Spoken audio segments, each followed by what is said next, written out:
Assalamualaikum warahmatullahi wabarakatuh.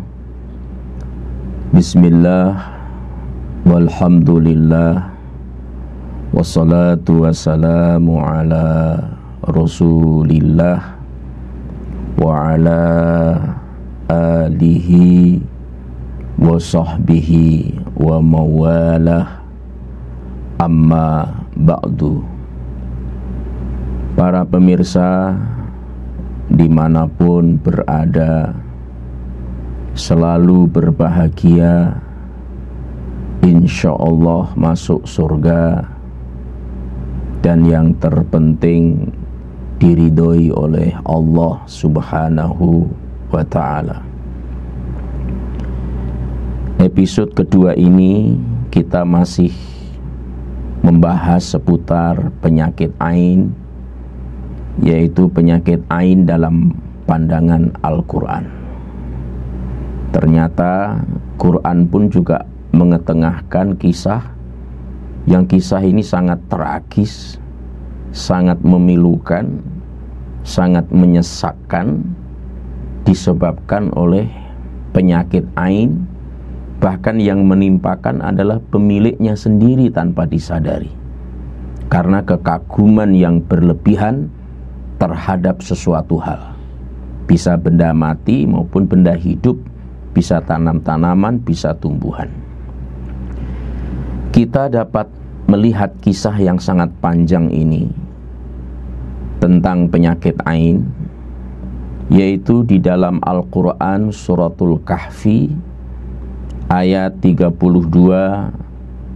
sampai ayat 42. Itu ceritanya begitu panjang, di mana di situ diceritakan ada seorang yang memiliki kebun, 2 bidang kebun anggur yang sangat subur, daunnya rindang, buahnya lebat.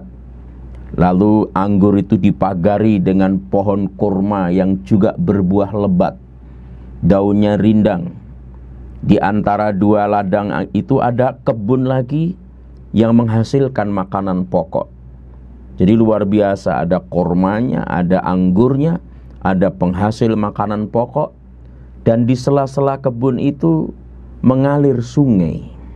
Kita bisa membayangkan betapa mewah dan indahnya itu suasana kebun itu. Di samping itu dia juga memiliki kekayaan lain. Ini menunjukkan betapa kayanya orang ini. Tetapi sayang, dia kufur. Kafir dalam makna kufur, yaitu ingkar terhadap nikmat Allah Subhanahu wa ta'ala. Sehingga ketika dia memasuki kebun itu bersama temannya yang beriman, itu dapat lengkap kita lihat di Suratul Kahfi itu. Dia berjalan dengan congkak, dia berjalan dengan angkuh, dan berkata kepada temannya, "Ana aktsaru minka malau wa azzu nafara." Aku lebih kaya daripada kamu dan lebih terhormat. Dia mengatakan melihat kebunnya itu yang begitu luar biasa, dia katakan, aku lebih kaya daripada kamu dan aku lebih terhormat. Lalu dia mendatangi kebunnya, 2 ladang anggur yang dipagari dengan pohon kurma, dan juga ada 1 ladang yang menjadi penghasil makanan pokok, dan dia memiliki kekayaan lainnya yang begitu berlimpah.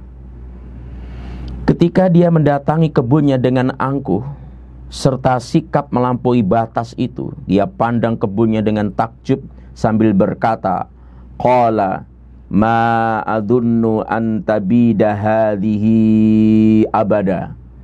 Aku kira kebun ini tidak akan punah selamanya. Ini diabadikan di Suratul Kahfi. Lalu sahabatnya memberikan nasihat, jangan ingkar. Diberitahu bahwa kita ini manusia dari tidak ada, akhirnya tidak ada. Tadinya mati, kita hidup, nanti mati lagi, dihidupkan lagi untuk mempertanggungjawabkannya. Sehingga temannya yang mukmin itu memberikan nasihat, walaula iddakhalta jannataka qulta ma syaa Allah Allahu la quwata illa billah.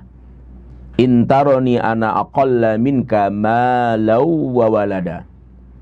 Dan mengapa waktu engkau memasuki kebunmu tidak kamu katakan Masya Allah la quwata illa billah. Nah, ini ucapan ini harus dihafal. Ini doa yang tersave, tersimpan di dalam Al-Quran, diabadikan dalam Al-Quran. Jadi kalau memandang sesuatu itu, meskipun doanya banyak sekali, nanti kita uraikan doa-doa yang diajarkan oleh Rasulullah, termasuk ini yang akurasinya tidak diragukan karena dia bersumber dari Al-Quran, yaitu Masya Allah la quwata illa billah. Engkau melihat harta dan anakku jauh lebih sedikit, kata temannya, daripada yang engkau miliki. Akhirnya apa yang terjadi? Nasihat temannya ini diabaikan. Dia dengan bangga, dengan angkuhnya memandangi kebunnya yang seolah-olah tidak akan binasa. Akhirnya di ayat-ayat berikutnya Allah menjelaskan, wa uhita bi thamarihi fa asbaha yuqallibu kaffaihi ala ma anfaqa fiha wa hiya khawiyatun ala urushiha wa yaqul ya laitani lam usyrik bi rabbi ahada. Bencana besar menimpa dua bidang kebun tadi. Jadi binasa semuanya. Bencana besar menimpa dua bidang kebun itu. Dan pemiliknya memukul-mukul kedua tangannya karena kecewa. Karena kemarin waktu dilihat masih indah, buahnya lebat, daunnya rindang. Begitu malam tidur disapu bersih oleh sebuah bencana, sehingga dia tidak melihat sebutir pun buah. Dan sungai yang mengalir itu hilang, tertutup seketika, sehingga dia memiliki penyesalan yang luar biasa. Hingga akhirnya ia berkata, ya laitani lam usyrik bi rabbi ahada. Aduhai, sebenarnya aku tidak ingin mempersekutukan Tuhanku dengan sesuatu yang lainnya. Tapi apa mau dikata, sudah terjadi. Jadi kebun yang kemarin dilihatnya masih lebat, masih rindang, dan sekarang seperti debu yang bertebaran. Dia tidak menemukan keindahan, dalam keadaan menyesal dan berputus asa. Ini bahayanya penyakit ain. Penyakit pandangan mata akhirnya menimbulkan ujub, takabur, menimbulkan kesombongan, seolah-olah dia akan hidup selamanya, dan seolah-olah kebunnya tidak akan binasa, dan ternyata akhirnya menjadi binasa. Itu disebabkan apa? Itu juga ain pandangan yang dia timpakan, padahal dia pemilik kebunnya. Tentu dia tidak menginginkan itu. Dia tidak sadar, dia tidak mengenali bahwa itu penyakit ain. Sekiranya ia ketika memasuki kebunnya mengucapkan Masya Allahu la quwata illa billah, kehancuran itu tidak terjadi padanya. Ini bahayanya ketika penyakit ain itu tidak dikenali. Karena kadang-kadang seorang wanita mengagumi dirinya sendiri, dia tidak mengucapkan Masya Allah la quwata illa billah, tapi dia kagumi putih saya mulus, akhirnya dia bergaya sombong angkuh, dan akhirnya dia menimpakan pada tubuhnya sebuah penderitaan, sehingga kecantikannya menjadi tidak bernilai, sampai akhirnya usia senja dia tidak kunjung mendapatkan pasangannya, bukan karena tidak cantik, karena terhalang oleh penyakit ain yang dia timpakan oleh dirinya sendiri. Itu bahayanya penyakit ain. Begitu bahayanya penyakit ain, sehingga tanpa sadar bisa menimpakan seseorang tanpa disadari. Inilah perlunya para pemirsa untuk memahami, sehingga ketika kami membuka-buka referensi yang ada, begitu menemukan bahasan penyakit ain, kami begitu bersemangat menyampaikan dengan harapan Anda semuanya terhindar dari penyakit ain, baik oleh diri sendiri dan orang lain, baik oleh kesengajaan maupun ketidaksengajaan. Lalu berikutnya, jenis-jenis ain, jenis-jenis penyakit ain. Ibnul Qayyim al-Jauziyah membagi penyakit ain itu ada dua. Ada ain ins yang disebabkan oleh unsur manusia. Ada ain jinni, yaitu penyakit ain pandangan mata yang disebabkan oleh unsur jin. Kasus yang terkena ain unsur jin ini itu juga pernah terjadi di masa Rasulullah Muhammad SAW. Dari Ummu Salamah, bahwa Nabi SAW pernah melihat seorang budak di rumahnya, terlihat wajahnya kusam, tidak ada semangat, tidak ada gairah, tidak ada nur-nur cahaya-cahaya yang positif. Akhirnya ketika mendapati di rumah Ummu Salamah, beliau bersabda, ruqyah wanita ini, ia terkena ain. Terkena ain itu maksudnya pandangan mata. Disebabkan oleh apa? Yaitu disebabkan oleh pandangan mata jin.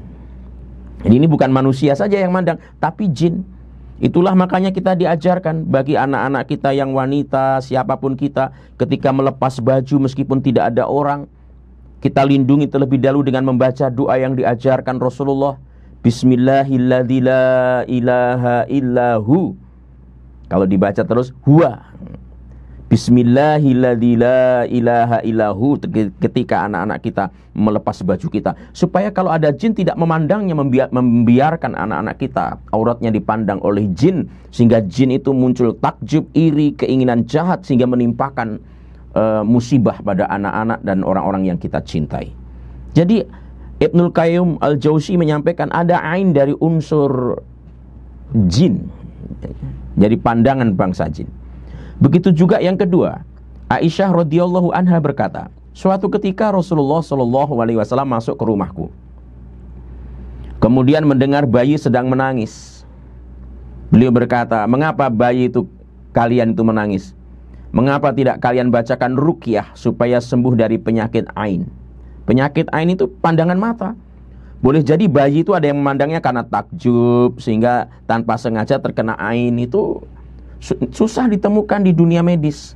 Dicarikan obatnya di apotek tidak ketemu. Maka Rasulullah perintahkan ruqyah dia. Jangan sampai dia terkena penyakit ain, yaitu pandangan mata. Meskipun pandangan matanya tidak jahat, apalagi kalau jahat. Tidak jahat saja memberikan dampak negatif, apalagi kalau jahat. Begitu juga Asma binti Umais, ketika Rasulullah Shallallahu Alaihi Wasallam berkata kepadanya, mengapa aku lihat badan anak-anak saudaraku ini kurus kering? Jadi ada anak-anak makannya banyak tapi tetap kurus kering, seperti orang yang kelaparan. Asma menjawab, tidak, akan tetapi mereka tertimpa ain, pandangan mata. Maka beliau bersabda, kalau begitu bacakan ruqyah bagi mereka. Supaya apa? Supaya mereka sembuh dari penyakit ain ini. Nah, jadi ruqyah itu juga bisa menjadi solusi kalau seseorang sudah dalam keadaan kuratif, sudah tertimpa, maka dibacakan bacaan-bacaan yang disyariatkan oleh agama.